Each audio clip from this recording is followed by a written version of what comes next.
Hey guys, welcome to another video. If you are new here, my name is Rachel. I love making videos about language learning, writing, reading, travel, vlogs, and animals. Today we're going to be talking about the 3-act story structure and why it is important to consider using as guidelines for writing your own story. So go ahead and smash that like and subscribe button for more helpful content that you'll want to see. As for now, let's get into it. Real quickly, a brief overview of the 3-act story structure is that it is a framework used to create and maintain tension for the audience that you are trying to communicate it to. It does this by organizing the narrative into 3 primary sections, of course, the beginning, middle, and end, and each of those sections have unique characteristics within them, which we'll dive into further. Let's dive into the components needed in Act 1, also known as the setup. This act starts with a good hook to get your audience really involved in the characters and invested in the story to come. Often this is done through an introduction to the state of the world or the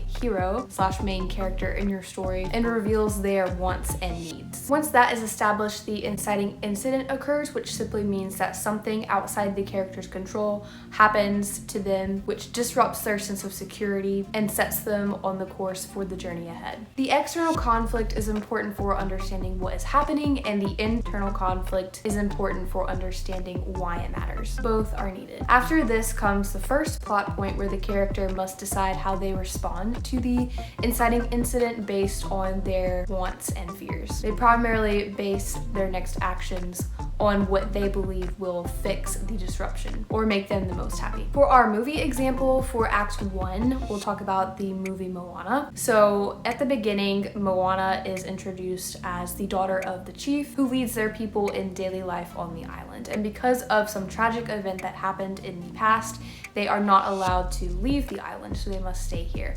This conflicts with Moana's desire to travel on the ocean, setting up the hook, no pun intended, and reveals her inner conflict of thinking that she has to choose between the ocean and her family. The inciting incident occurs when a darkness starts to come to the island and threatens the people's food supply. Moana's father wants to find a solution within the island itself because he still does not approve of traveling on the ocean, whereas Moana's grandmother communicates to her that their only hope is to restore the heart of Te Fiti, which requires Moana to cross the ocean. So Moana's decision and action transitions us into the second act. In Act 2, we move on to what is called the confrontation.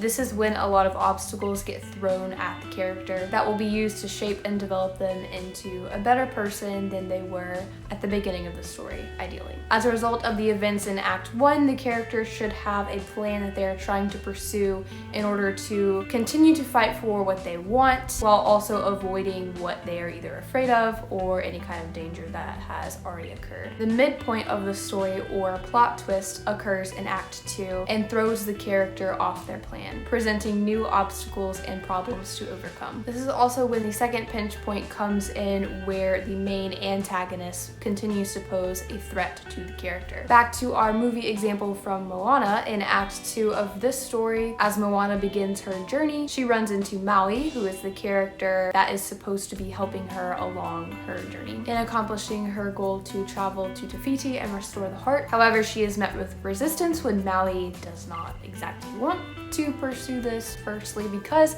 his fishhook is missing, so they must overcome their frustrations with each other on their journey to first finding his fishhook, but then they run into another obstacle when Moana does not follow his direction, and as a result of this, his fishhook gets somewhat destroyed, which impacts his power. At this point in the story, Maui leaves Moana and she enters into one of the darkest moments of the story, where she feels hopeless. With this, we now enter Act 3, also known as the resolution. The resolution starts off with something disastrous, where everything goes wrong for your character and they've reached that rock bottom point. This is where the character may feel utterly helpless and also hopeless, kind of in a state of despair and unable to see any way through. But then, in the midst of their hopelessness, they have a moment of enlightenment in which they can kind of see where their past decisions have led them and what they have been missing this whole time or wrong in. Perhaps they were letting their misbelief about something dictate their actions, or their fears guide their decision making. Whatever it was, they see the truth now and are able to make the decisions in the future based off of that and can choose the right decisions. Shortly after such an aha moment, the character faces a final challenge or test